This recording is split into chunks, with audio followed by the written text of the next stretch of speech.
Paano ko ba ito sisimulan, guys? Alam nyo, eto na kasi yan yung sinasabi ko sa inyo. Kung ano yung ginawa nyo sa kapwa nyo, yan din talaga ang babalik sa inyo.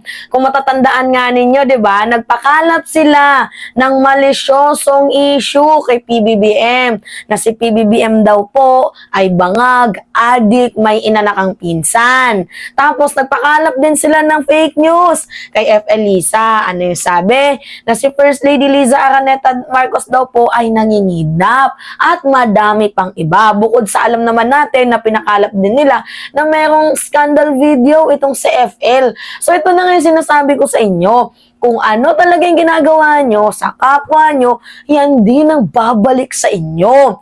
So ngayon nga po guys, alam nyo naman diba na hindi nakarating ng prayer rally sa Pampanga, itong si former President Duterte. At nagpadala lang daw po ng video. At kita naman natin, di ba, na itong si Digong ay may video nga na ipinakita na kung saan sinasabi niya na hindi kami galit kay Marcos, wala kaming balak patalsikin si PBBM. So after niya pong mag-speech noon, iilang minuto lang, iilang mga oras, meron pong mga kumalat na balita na itong si former President Duterte daw po ay natigibumbum na. Napatay na daw ba itong si former President Duterte, and after nun wala pa tayong nakikitang muka ni Digong na lumalabas sa mainstream media. Kasi after nung kumalat yung balitang yun, parang lahat tahimik kasi pumutok nga yung issue dito kay Sara Duterte.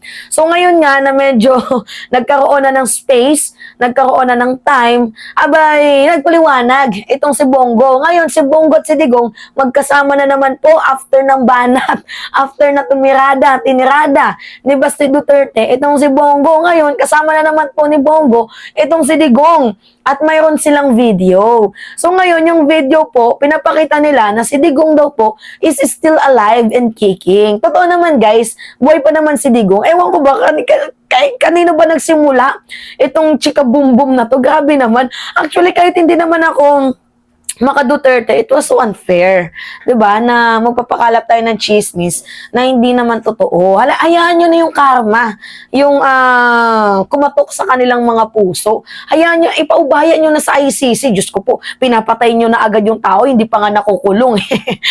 'Di ba? Hindi ba nga nakakapanagot ng kanyang kasalanan, pinapatay niyo na sa mga balita.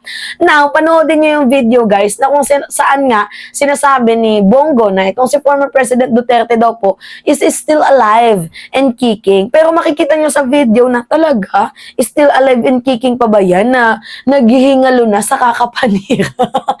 Anyway, ito yung video guys. Tuloy-tuloy natin, walang cut ha. Panoodin natin.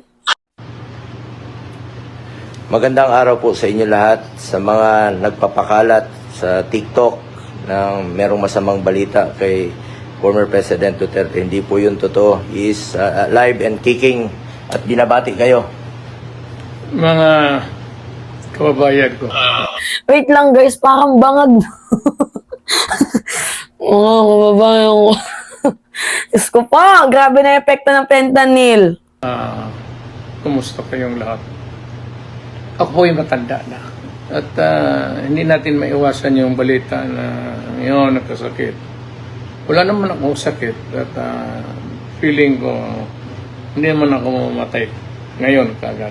Tama nga yung sinabi nila, no? Mahirap matigibum-bum yung masamang damo. Anyway, continue. Nandito ako sa bahay. Ito si Bong. Ako retired na. Makita ko Bong yung maliit ko na bahay. Kain lang niya. Housing lang ito. Housing ito ng... Batiin mo lang sila, yung mga Pilipino. Nandito lang ako nagre-relax. At nagbabati sa inyo ng magandang araw sa lahat ng Pilipino. Hindi po totoo yung nagpapakalat. Huwag kayong magpapakalat ng masamang balita. Alive and kicking. Siyempre, may edad na po si dating Pangulong Duterte. Kahit papano. May konting sakit, pero at his age, he's very healthy. Alam mo, matanda na ako. Nagsilbi na ako sa inyo ng pinakamatagal. Mayor, ilang taon, presidente. Wala ngang nagbago eh. Nagsilbi ka bilang mayor, yung droga sa Davao, ganun pa din eh. Anyway, continue. Huwag kayong magtaka kung mamamatay ako. Mas mabuti pang magtanong, bakit pa buhay pa yan? Bakit tayo na magpahinga, matanda na? Yun pa ang tanong yun. Pero kung sabi mo, balitaan ninyo, may chismis, mamatay ako. Lahat tayo, ikaw, ako, lahat ng kaharap ko sa mundong ito, mamamatay tayo. Hindi ako exception. May katandaan na ako, tapos na ako nagsilbi sa buong buhay sa bayan ko, ang taong bayang Pilipino. Yun na nga yung problema, tapos ka nang magsilbi pero hindi ka pa tapos manira. Yan yung problema eh. Oo, tapos ka nang magsilbi pero yung paninira, hindi pa tapos. Nagsisimula pa lang kayo. 'Di ba? Nagsisimula pa lang kayo sa demolition job and character assassination ninyo kay President Marcos.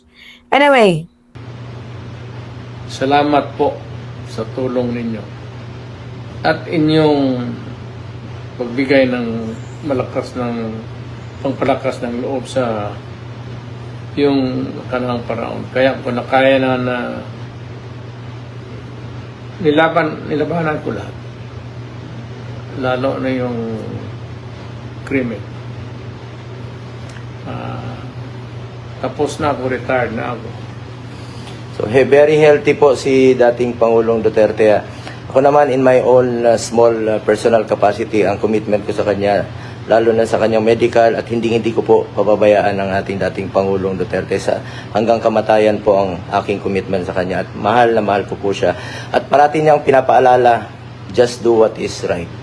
Yan. Magtanong kayo ng anong pinaka-advice ko para sa iyo at para sa mga anak at apo ninyo. Isa lang. Gawin mo lang kung ano yung tama. Hindi nung kailangan pag-usapan eh. Alam mo dito, pati dito, kung ano ang tama. gago no, nagpapayo siya na gawin yung tama. Yung ginagawa nila sa prayer rally, yung paninira, tama ba yun? May ano din to, may aning-aning din sa pag-iisip no guys. Nakakainis. Magpapayo na gawin yung tama pero yung ginagawa nila sa akbang ng maisog, tama ba yun? Ano ba nang ang ninyo? Gawin mo lang yung tama.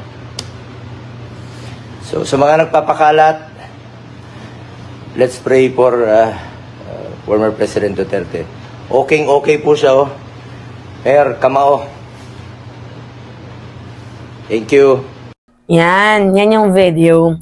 Para sa akin guys, it was so unfair na tawagin yung patay ng tao kahit buhay pa naman. Pero yung the way na, Diyos ko po, matanda ka na nga, pero ano pa din, humahalimuyak pa din yung paninira mo. Diyos ko po, wag naman ganun. Parang ang pangit naman, matanda ka na, magpahinga ka na. As you said, matanda ka na nga, diba? Pero dapat, nagpapahinga ka na, hindi yung naninira ka pa. Pangit yun. Diba, magpapayo ka na gawin yung tama, tapos naninira ka. Ano, yung mga tao, ginagawa mong tanga. Niloloko mo yung mga tao, hindi po bobo yung mga tao. Hindi po bobo kami. So, gawin mo yung tama, wag manira. Kasi malapit ka na sa katotohanan eh. 'Di ba? Malapit ka na nga sa katotohanan na imbis na gumawa ka ng mabuti, naninira ka pa. Well, ano ba yung sabi niya? Hinikayat niya din yung kanyang mga avid fan supporters na samahan siya sa impyerno. Choice nyo na sa mga dilis kung magpapaniwala kayo sa engot na to. 'Di ba? Anyway, yun lamang po guys. At it's me again, si Mima Alicia nyo. At nagbabalik ulit para sa ating panibagong video.